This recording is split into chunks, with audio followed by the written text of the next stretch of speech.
What's up, YouTube? Been in the workshop all day. Decided to mess around with my ARRMA VENDETTA, and you know, all of us were putting 8mm SAGA gears on this thing. Well, it's not round, you know, the outside. So when you put your pinion, if it goes into one of those grooves or something, it wobbles. And I did good the first year with it, but you know, I noticed that the pinion gear on the motor would get moved back, or it would just wobble a lot, and I'm just not going to deal with that this year if I'm going to run this car. So there's a SAGA gear in there, but it's no longer on an 8mm one of these things. That was cool for when it first came out, but you know, this car's been out for a long time, guys. We shouldn't have to deal with that crap. You used to get wobbling on both sides, and as long as you're running a nice drive shaft, this will work good. So I had one made at my local machine shop and decided to go somewhere else to have it mass produced. The only thing I'm waiting on is bearings. As soon as the bearings get here Monday or Tuesday, that's tomorrow or the next day, I'll put this up on the website. Anybody can come over and grab it. They are going to be using SAGA gears, and that means you have a wide variety and they last longer. Let's go ahead and pump this thing up to like 60,000 RPM and see what happens, guys. So, got my air. I'm just going to squeeze it. This is an old case that I had. And I'm just going to squeeze it together so you guys can kind of see, but I'm going to shoot this thing full of air. See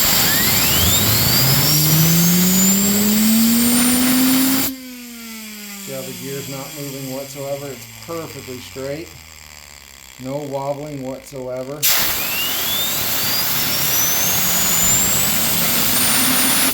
at the end right there. No wobbling. It don't move back and forth. It don't kind of do this.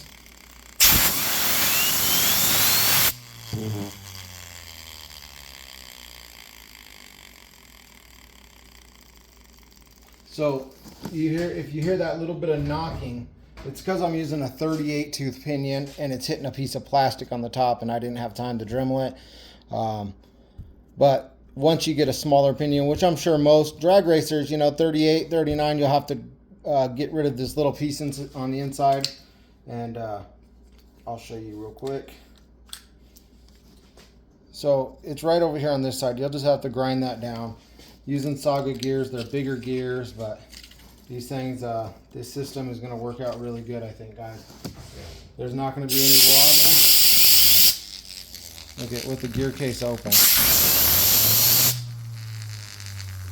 and that's all it is. See how it's hitting right there? It's hitting on that plastic. If you were to grind it down, it'd be better. But with a smaller gear, you won't have to worry about that. That part will disappear. So, yeah, this is going to be a good setup for the VENDETTA, guys. I really think that we got something special here now. The back, as you can see, when I spin it, no more wobbling. I'll go ahead and throw like a 34 tooth gear in here so that way it don't rub on that little spot. Like I said, it's these little pieces right here. You can see where it's starting to eat it away right now. If you were to grind that down or run a smaller gear that fits inside there, either way, it's going to work out good. I think this system is going to be the new winner for the VENDETTA, guys. It's titanium and aluminum, and like I said, once the bearings come, it's all you. I'll put it on the website. Like I said, I was sick of riding like crap. I don't like going through gears, and if a SAGA gear breaks, then you know you're doing something wrong. So I had a couple strip out, but there was no problems with SAGA. That's something I did, you know. But it's perfectly smooth, guys. Thanks. I'll keep producing products till I get copied. Then they're gone. Peace, guys. I'm out. Late.